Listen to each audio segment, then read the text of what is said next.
Messieurs les ambassadeurs et tout corps diplomatique confondus, Mesdames et Messieurs les présidents des organisations patronales, des organisations des commerçants, des chambres consulaires et chambres des métiers, Mesdames et Messieurs les directeurs généraux, directeurs nationaux et chefs de service, Mesdames et Messieurs les représentants des partenaires financiers et sociaux, Mesdames et Messieurs les représentants des autorités religieuses et coutumières, Mesdames et Messieurs les représentants des partis politiques et de la société civile, chers invités, je crois que nos talentueux artistes qui viennent de présenter ont pratiquement résumé la journée qui nous réunit aujourd'hui. Il y a des moments dans la vie d'une nation qui transcendent les défis immédiats, des instants où l'ambition collective prend le dessus sur les intérêts particuliers. Aujourd'hui en est un. Excellence, Monsieur le Président de la République, Mesdames et Messieurs, ce qui nous réunit aujourd'hui, la vision 2050 pour le Sénégal, est l'aboutissement d'un long combat qui a pris sa source il y a un peu plus de 10 ans dans le refus de la malgouvernance, de l'injustice et de l'arbitraire au sein de l'administration. Il s'est transformé ensuite en un projet politique solide, ambitieux et progressivement porteur d'espoir. Les Sénégalais l'ont plébiscité le 24 mars 2024 par le choix net porté sur le président Bassirou Diomaye Diakhar Faye à la magistrature suprême. Si nous nous sommes opposés avec résilience pendant tant d'années, c'est que, en patriotes convaincus, nous étions conscients et inquiets des ravages, des mauvais choix, des mauvaises pratiques de nos élites gouvernantes depuis l'indépendance sur notre pays. Au moment du bilan, le constat est celui d'une économie marquée par des décennies de dépendance et de mauvaise gouvernance, où les opportunités pour la jeunesse, les femmes et les entreprises locales ont souvent été sacrifiées au profit d'intérêts personnels. Excellence, Monsieur le Président de la République, vous avez matérialisé votre attachement à une gouvernance transparente et vertueuse des affaires publiques dès votre passation de pouvoir en diligentant des audits, parmi lesquels l'audit des finances publiques, dont les conclusions que nous avons présentées il y a quelques jours ont révélé la gravité des errements coupables du régime sortant. Les fragilités structurelles de l'économie sénégalaise, une dépendance aux ressources extérieures et aux matières premières, un secteur privé trop limité, ainsi qu'une gouvernance administrative souvent inefficace, plombée par la corruption. Après ce courageux exercice de dressage de la situation de référence et de vérité à l'endroit du peuple sénégalais et des partenaires, nous revoilà devant vous pour présenter le nouveau référentiel de nos politiques publiques et sociales. Monsieur le Président de la République, rappelons que vous avez été élu sur la base d'une offre programmatique intitulée « Le projet pour un Sénégal souverain, juste et prospère ». Dès votre installation, vous avez bien voulu nous faire l'honneur de nous confier la passionnante mission d'opérationnalisation des idées innovantes que vous y défendez, pour une rupture qualitative et profonde. Il s'agissait pour vous de poser les fondations d'une transformation systémique par des solutions durables, non pas pensées dans le mode fast-track, mais qui reposent sur une vision à long terme, qui transcende les clivages politiques pour refonder le Sénégal sur des bases solides et durables.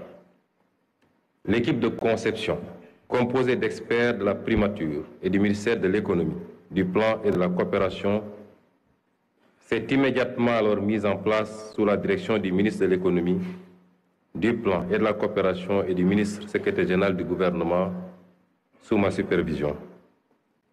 À cette équipe est venue s'ajouter l'expertise du cabinet Performance, qui, dans un élan patriotique, est venu offrir sa contribution à cette phase d'élaboration du référentiel.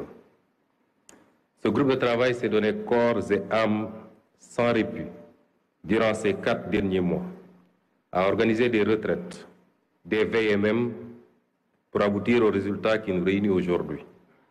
Les choix d'élaboration de ce document reflètent les options fortes de son Excellence, Monsieur le Président de la République, de faire confiance à l'expertise locale, d'une part, et d'impliquer davantage le secteur privé national dans toute définition et exécution des politiques et programmes publics. Le diagnostic stratégique qui a découlé de ce travail pour notre pays pourrait se résumer en 4 grands mots. Notre modèle ne crée pas de valeur, une croissance d'à peine 0,4% en moyenne du PIB, une gouvernance qui ne favorise pas l'éclosion, 10 entreprises pour 10 000 habitants au Sénégal contre 500 pour 10 000 au Maroc et 709 pour 10 000 à Singapour, une population active mais peu productive, 80% sont des ouvriers, commerçants ou artisans. Le privé génère 2 fois moins d'emplois que le public. Un modèle social inéquitable. 4 Sénégalais sur 10 sont pauvres. Et à l'indice de développement humain, nous sommes classés 169e sur 192. Voilà sommairement dressé les mots dont souffre notre pays.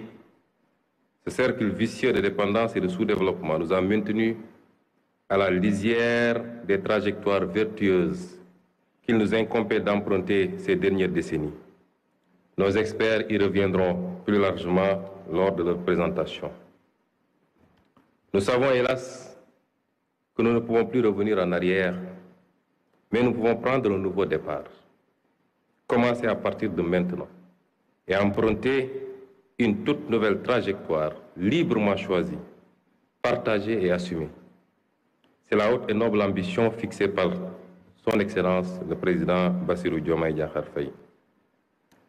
Pour y parvenir, nous ne ferons plus comme avant, courir d'une réforme à une autre, d'un projet à un autre, touchant à tout, laissant bien souvent par-ci, par-là un goût d'inachevé, et toujours dans la précipitation électoraliste et le diktat du prochain mandat.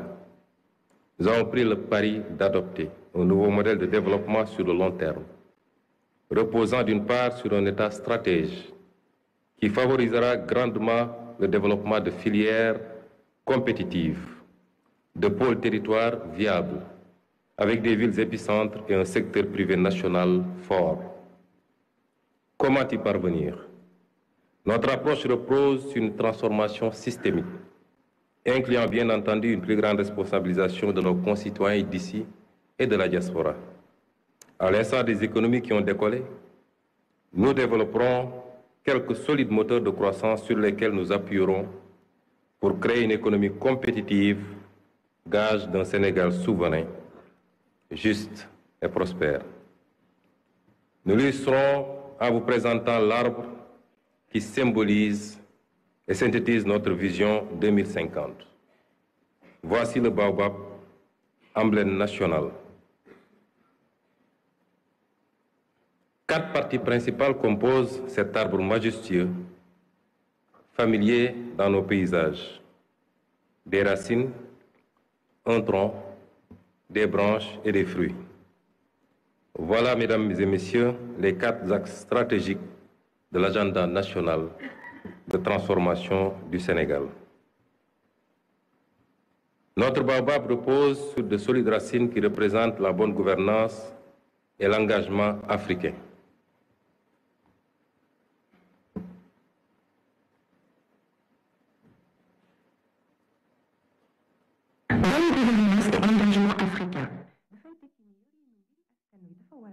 lépp leer ci askan wi maanaam jub jubbal ak jubbanti loolu mooy indi jàmm ak dal ci noonu itam lañuy gën a dooleel lëkkaloo gi am ci suñ diggante ak yeneeni réewu Afrique yi ñu mën a àndandoo liggéey ngir mën a yegg ci mébét yi ñu bokk.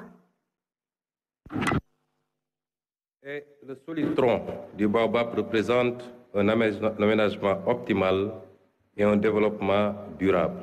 Aménagement et développement durable mooy fexe ñu mën a seddale tabax yi ak service yi ci diwaan yépp su ko defee gox bu nekk mën a yokk ci anam wu dëppoo ak liñ bëbët dafay ànd ak tabax dëkk yu méngoo ak sunuy bëgg-bëggu ëllëg ci jamono jooju faawu ñu aar xeewali jaww ji ngir ñu bañ a jeex boole ci defar dëkk yu mën a dëppoo ak bëgg-bëggu tey te bañ a sànk ëllëg.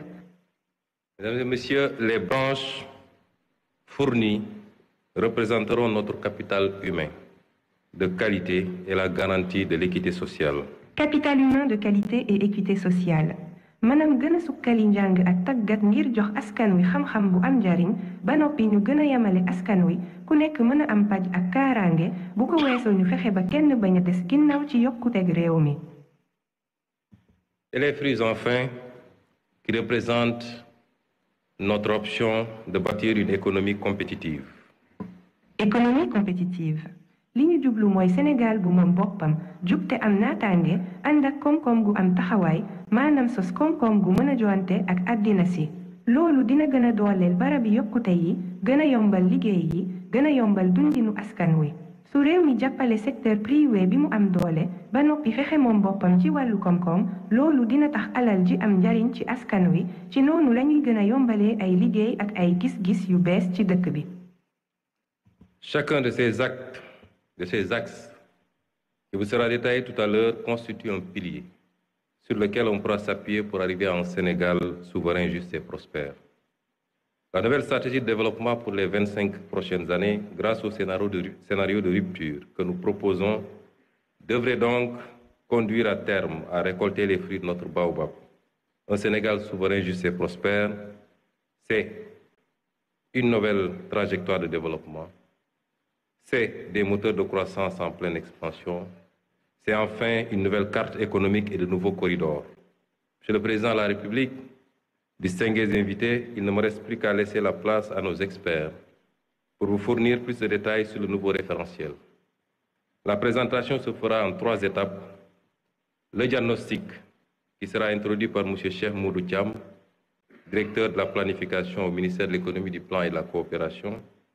La vision 2050 par M. Victor Ndiaye du cabinet Performance, la déclinaison quinquennale et le cadre de mise en œuvre par M. Souleymane Diallo, directeur général de la planification et des politiques économiques au ministère de l'économie, du plan et de la coopération. Suivra ensuite le panel qui permettra à quelques discutants de donner leur première impression et à une représentation du gouvernement de répondre éventuellement à leurs sollicitations. On souhaiterait aussi que le panel se passe en langue nationale ou alors que ça passe d'une langue à une autre pour qu'il soit le plus inclusif possible et que pour que le maximum de Sénégalais puissent comprendre les enjeux de cette journée. Je vous remercie de votre aimable attention.